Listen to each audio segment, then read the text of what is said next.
সবাইকে শুভেচ্ছা। দর্শক জানেন আজ ঐতিহাসিক 7ই মার্চ। আজকের এই দিনে ঢাকার রেসকোর্স ময়দানে বাঙালি জাতির অভিসংবাদিত নেতা, জাতির জনক বঙ্গবন্ধু শেখ মুজিবুর রহমান তার মহাকাব্যিক ভাষণের মধ্য দিয়ে ঘোষণা দিয়েছিলেন এবারের সংগ্রাম স্বাধীনতার সংগ্রাম, এবারের সংগ্রাম মুক্তির সংগ্রাম। আর সেদিনের সেই ভাষণটি ছিল 19 মিনিট 20 সেকেন্ডের ভাষণ। আর সেই 19 মিনিট 20 সেকেন্ডের ভাষণের মধ্য দিয়ে ভাষণটি শেষ হয়েছে, কিন্তু তার মধ্য দিয়ে শুরু হয়েছিল কার্যত স্বাধীনতা সংগ্রাম। তারপর 9 মাসের রক্তক্ষয়ী যুদ্ধ আর 1 সাগর রক্ত পাড়ি দিয়ে বাংলার স্বাধীনতা। তো আজকের এই ঐতিহাসিক দিনে কেমন ছিল কক্সবাজারের সার্বিক পরিস্থিতি, কেমন ছিল সেদিনের সেই বিকেল বেলাটি, এসব বিষয় নিয়ে কথা বলতে আমাদের স্টুডিওতে উপস্থিত হয়েছেন তৎকালীন 1971 সালে ছাত্রলীগ নেতা প্রিয়তোষ পাল পিন্টু। আপনাকে স্বাগত। আচ্ছা, আপনি কি আমাদের জানাবেন যে এই 71-এ যখন ভাষণটি হচ্ছিল ঠিক 3:20 মিনিটে রেসকোর্স ময়দানে গেলেন বঙ্গবন্ধু শেখ মুজিবুর রহমান। 3:20 মিনিটে তিনি মঞ্চে 3:25 মিনিটে তিনি মঞ্চে আসলেন। তারপর সেই জ্বালাময়ী ভাষণটি তিনি দিলেন। এটি বিশ্বের প্রথম 10টি ভাষণের মধ্যে একটি, এরকম বলা হচ্ছে ঐতিহাসিকভাবে। তাই এই মহাকাব্যিক ভাষণের মুহূর্তটি কেমন লাগছিল আপনাদের কাছে, আর তখন কক্সবাজারের পরিস্থিতি কেমন ছিল? আমি প্রথমে আজকের এই দিনে স্মরণ করছি এবং আত্মার মাগফিরাত কামনা করছি জাতির জনক বঙ্গবন্ধু শেখ মুজিবুর রহমান। এটা আসলে বাংলাদেশের রাজনীতিতে আওয়ামী লীগের সহযোগী সংগঠন হিসেবে তখনকার সময়ে ছাত্রলীগই ছিল সবচেয়ে বেশি তৎপর। বঙ্গবন্ধুর সাথে ছাত্রলীগের নেতাদের সাথে, কর্মীদের সাথে একটা সম্পর্ক ছিল। অন্যান্য সহযোগী সংগঠন তেমন গড়ে উঠে নাই, হয়তো হাঁটে হাঁটে বাবা করছে তখন। তারপরে এখানে এই সংগঠনের মধ্যে থেকেই আবার ভেতরে আরেকটা সংগঠন ছিল, এটা কি ঢাকা বিশ্ববিদ্যালয় কেন্দ্রে? ঢাকা বিশ্ববিদ্যালয় কেন্দ্রে, ঢাকা কেন্দ্রে। পরে সেটা কিন্তু সারা বাংলাদেশে ছড়িয়েছে, জেলা পর্যায়ে গিয়েছে। এটা হচ্ছে একটা নিউক্লিয়াস নাম, এটার নাম ছিল। আচ্ছা। নিউক্লিয়াসের যারা ছিলেন সিরাজুল আলম খান, তারপরে আসম আব্দুর রব, শাহজাহান সিরাজ, ওদিকে আবার আব্দুল নূর আলম সিদ্দিকী, আব্দুল মাখন, শেখ মনি, এরা ছিলেন আরেকটা গ্রুপ। আচ্ছা। এরা ছিল নিউক্লিয়াসের ইয়ে ছিল তখন জেলা পর্যায়ে কিছু কয়েকজন খুব গোপনে, এটা ছিল খুব গোপন সংগঠন নিউক্লিয়াসটা। আমাদের এখানে নিউক্লিয়াসের কজন ছিলাম আমরা, কিন্তু আমরা এখানে নিউক্লিয়াসের এটাকে অন্য নামে ইয়ে করতে চাইছিলাম, ভিন্ন নাম দিয়ে ঠিক নিউক্লিয়াস নামে আপনারা করতে চাইনি। যে এখানে ঢাকার এখানের অবস্থা অনেক খারাপ ছিল। এখানকার তৎকালীন আওয়ামী লীগ নেতারাও কিছু মানে স্বাধীনতা সংগ্রামের পক্ষে কথা বলা বা এই বলা, ভয় পেতেন অনেকে। আর মুসলিম লীগের দাপট ছিল খুব বেশি। মুসলিম লীগের দাপটটা ছিল। মুসলিম লীগের নেতারা তো রীতিমতো, আমরা যখন মিছিল বের করতাম রীতিমতো রাস্তায় নেমে আমাদের দৌড়াতো মুসলিম লীগের নেতারা তখন। তা যা হোক, আমরা তো এভাবে চালিয়েছি। এর মধ্যে নিউক্লিয়াসের এরা এবং বঙ্গবন্ধু কিন্তু দুদিকেই ঠিক রাখতেন। যারা নিউক্লিয়াসের তাদের কি সেটাও জানতেন, অন্যান্যদের যারা বাইরে আছে তাদের সাথেও বঙ্গবন্ধু ঠিক রাখতেন। কিন্তু বঙ্গবন্ধুও মূলত ছিল নিউক্লিয়াসের এই চিন্তাধারার পক্ষে, যার পরিণতি আগরতলা মামলা, যার পরিণতি বঙ্গবন্ধুকে অ্যারেস্ট করা, এগুলো হয়েছিল তখন। আসলে এই স্বাধীনতার মন্ত্রই পাঠ করা ছিল তখন এদের। তার মধ্যে 7ই মার্চ আসলো। 7ই মার্চ, তার মানে আপনি কি বলতে চান 7ই মার্চে যে ভাষণটি এটি পূর্ব নির্ধারিত ছিল এবং এটি জানতো নিউক্লিয়াসের সদস্যরাই জানতো, সাধারণ কেউ জানতো না। সাধারণ ছাত্রলীগ, সাধারণ আওয়ামী লীগ, এমনকি এরাও জানতো না যে আসলে কি হতে যাবে। কিন্তু নিউক্লিয়াসের সিদ্ধান্ত ছিল যে এরকম একটি ঘোষণা আসতে পারে। সেটা সবাই জানতো যে, কিন্তু এটা কোনো নিউক্লিয়াসের লিখিত দেওয়া, তৈরি করে দেওয়া ভাষণ নয়। মানে কি করবে সেটা নিউক্লিয়াসের বঙ্গবন্ধুর মধ্যে ছিল, কিন্তু ভাষণটা কোনো তৈরিকৃত পূর্ব প্রস্তুতি ছিল না, ভাষণের কোনো মানে চিন্তা ভাবনা ছিল কি আলোচনা হতে পারে। বঙ্গবন্ধু দেখেন ওই ওই ভাষণটাতে শুরু করেছেন মানে সমঝোতামূলক কথাবার্তা নিয়ে। তারপরে গিয়েছেন আমাদের উপর তাদের অত্যাচার নিপীড়ন কিভাবে হচ্ছে বিশ্ববাসীকে জানানোর জন্য। তারপরে গিয়েছে স্বাধীনতার কথা আর মুক্তির কথা নিয়ে। তিনটা ভাগে উনি ভাগ করে গেছেন। প্রথমে যাতে বিপক্ষে যারা আছে তারা চট করে যাতে অ্যানয়েড না হয়, এটা উনি সব বাঙালি যাতে মুক্তিযুদ্ধের বিপক্ষে শক্তিও বঙ্গবন্ধুর ওই দিনের ভাষণকে সমর্থন করেছে। বাঙালি যখন বাঙালিত্বের কথা এসেছে, বাঙালি জাতির কথা এসেছে, তখন ওই যারা বিরোধী ছিল তাদের মধ্যে অনেকের কিন্তু মন ফিরে গেছে।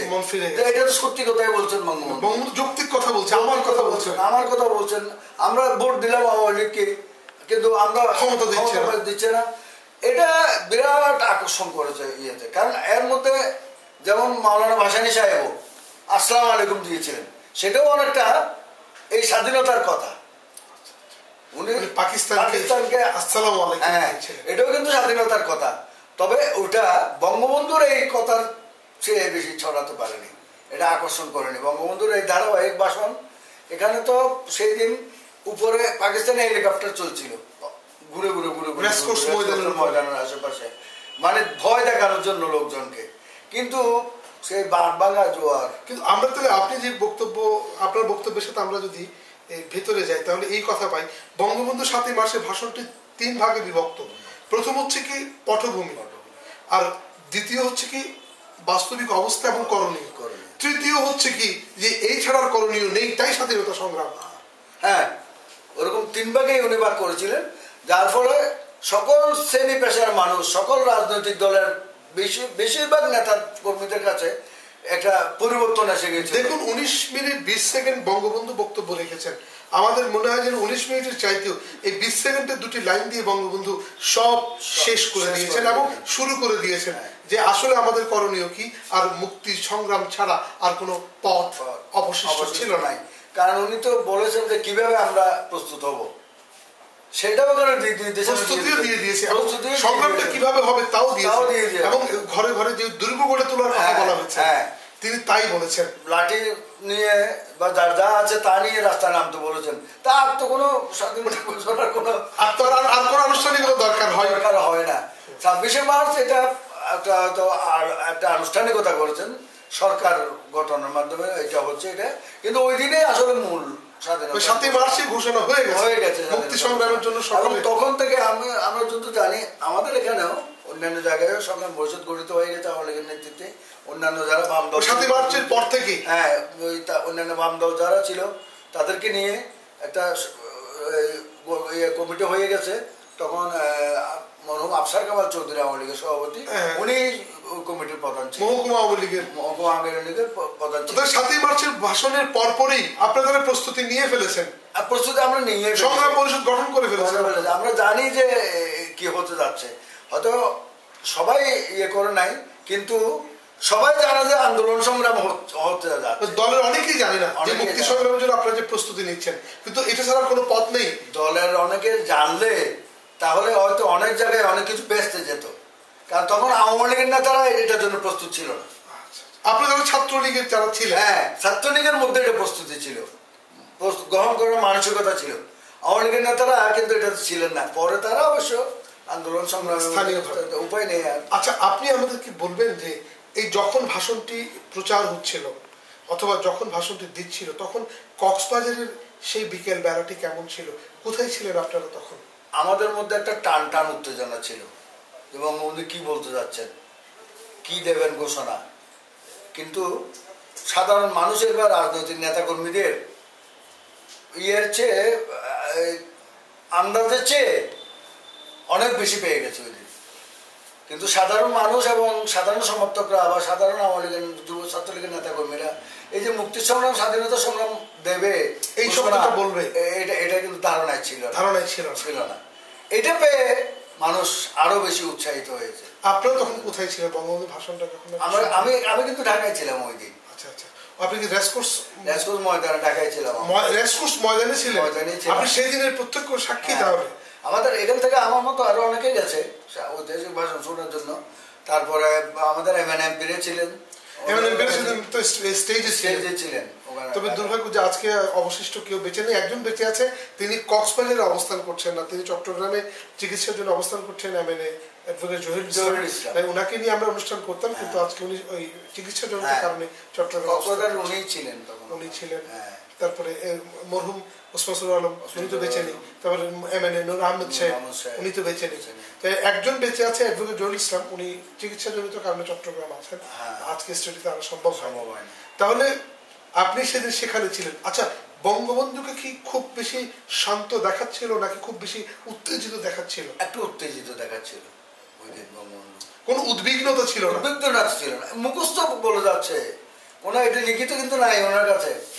উনি কি বলবেন হয়তো বা তৈরি এসছেন, হয়তো বা বলে ফেলেছেন।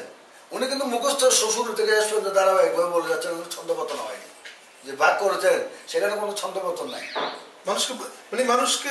আর আচ্ছা, যখন বক্তব্য দিতে উঠলেন, এই যে জনসমুদ্র, এই জনসমুদ্র একেবারে পিন পতন নীরব হয়ে গেল, আর বঙ্গবন্ধুর বক্তব্যের মধ্যে ঢুকে যাচ্ছে 56,000 বর্গ মাইলের মানুষ ঢুকে যাচ্ছে। আর শেষ মুহূর্তে মানুষ কিভাবে এর স্ফোরণটা কি? ওই থেকেই তো শুরু হয়ে গেছে নানা স্লোগান দিয়ে মিছিল মিটিং। ওনার বঙ্গবন্ধু ভাষণের পরে সারা বাংলাদেশ থেকে কিছু কিছু লোক গিয়েছিল। আচ্ছা, এই যে 1971 সালের মতো 1971-এর মতো সময়ে যখন যোগাযোগ ব্যবস্থা ভালো ছিল না, এত লক্ষ লক্ষ মানুষের সমাবেশ কিভাবে এখানে গেল? আপনারাও কেন গেলেন কক্সবাজার থেকে? আমরা তো বিশেষ করে আমরা জানতাম যে বিশেষ করে আমরা নিউক্লিয়াসের সাথে যারা জড়িত ছিল, আপনারা যারা নিউক্লিয়াসে জড়িত ছিলেন তারা জানতাম যে একটা কিছু আসছে। সাধারণরা গেছে বঙ্গবন্ধুর ভাষণ শোনার জন্য, অনেকেই গেছেন নেতা নেত্রীরা এবং কর্মীরা। কারণ ওই সময়ে বঙ্গবন্ধুর এরকম আয়োজন, এটা ছিল তো দলীয় নেতা কর্মীদের কাছে বিরাট ব্যাপার। সেজন্য সবাই গেছে, সারা দেশ থেকে গেছে, আওয়ামী লীগের ছাত্রলীগের ছেলেমেয়েরা সারা দেশ থেকে গেছে। তবে অত বেশি না আর কি যারা। কিন্তু সেদিনের উপস্থিতি এই জনসমুদ্র, এই আয়োজনের পেছনে তো নিশ্চয়ই আওয়ামী লীগের সাংগঠনিক দক্ষতাও ছিল। হ্যাঁ, এটি অবশ্যই বলতে হবে, অবশ্যই বলতে হবে। আওয়ামী লীগের সাংগঠনিক দক্ষতা ছিল, আর দক্ষতার সাথে আগ্রহটা, মানুষের একটা আগ্রহ ছিল, সাধারণ মানুষের একটা সীমাহীন আগ্রহ ছিল। সেই আগ্রহটা যোগ হয়েছে, ফলে বাদ বাংলা জোয়ারের মতো মানুষ ওখানে গেছে, যে আর উপায় নেই। এরপর তো আপনি এসছেন, তারপরে কক্সবাজারের পরিস্থিতি কোথায় গিয়ে? তারপর কক্সবাজার অবশ্য তখন সংগ্রাম পরিষদে যথারীতি কাজ চালিয়ে যাচ্ছে। আওয়ামী লীগের নেতা কর্মীরা পিছিয়ে নেই, ছাত্রলীগের এরাও এক পর্যায়ে 26শে মার্চ তো আমরা জানি, 25শে মার্চ রাতে কি হয়েছে আমরা জানি। এরপর থেকে অন্যরকম সরাসরি আনুষ্ঠানিক যুদ্ধ একটা পরিস্থিতি। তারপরে আপনারা প্রস্তুতি নিয়ে 25শে মার্চের পরে মূলত অন্য ধাপের আন্দোলন শুরু হয়ে গেছে। মানে এখন রাজনৈতিক আন্দোলনের চাইতে স্বাধীনতা সংগ্রাম, এটা একেবারে মুক্তির সংগ্রামে চলে গেছে, সশস্ত্র সংগ্রামের কাজ শুরু হয়ে গেছে। এখানে আমরা বিভিন্ন জায়গা থেকে অস্ত্র নিয়েছি, আমরা প্রশিক্ষণ করেছি এখানে প্রিপারেটরি স্কুলের মাঠে, হাই স্কুলের মাঠে, তারপরে ওখানে ওই যে পিটিআই ছিল ট্রেনিং ইনস্টিটিউটের মাঠে প্রশিক্ষণ চলছিল। তখন শুরু হয়ে গেছে, আর যার সূচনা হয়েছিল 7ই মার্চ। 7ই মার্চকে আমরা বলতে পারি স্বাধীনতার ঘোষণা দিবস। অবশ্যই বলা যায়, এটাই আমরা বলি। আনুষ্ঠানিক ঘোষণা 26, 27 যাই বলি, কিন্তু প্রকৃত ঘোষণা হচ্ছে 7ই মার্চ। হ্যাঁ, এবং এই মহাকাব্যিক ভাষণটি বিশ্বকে কাঁপানো ভাষণ। এখনো সেরকম ভাষণ আর পাওয়া যায়, এবং এই কণ্ঠস্বর পৃথিবীতে খুব বিরল মানে বিরলেই। ধন্যবাদ জানাব প্রিয়তুষ্পল পিন্টু। দর্শক, আমরা কথা বলছিলাম 71-এর ছাত্র নেতার সাথে। আজ ঐতিহাসিক 7ই মার্চ নেই, তিনি সশরীরে উপস্থিত ছিলেন রেসকোর্স মাঠে। সেদিনের সেই উচ্ছ্বাস তিনি দেখেছেন, সেদিনের বজ্র কণ্ঠ তার কানে ভেসেছিল, আর সেদিনের আকাশ বাতাসে ধ্বনিত হয়েছিল জয় বাংলা, যার মধ্য দিয়ে স্বাধিকার আন্দোলন, সশস্ত্র সংগ্রাম, তারপর মুক্তি, আর এই বাংলাদেশ আমাদের হওয়ার ইতিহাস।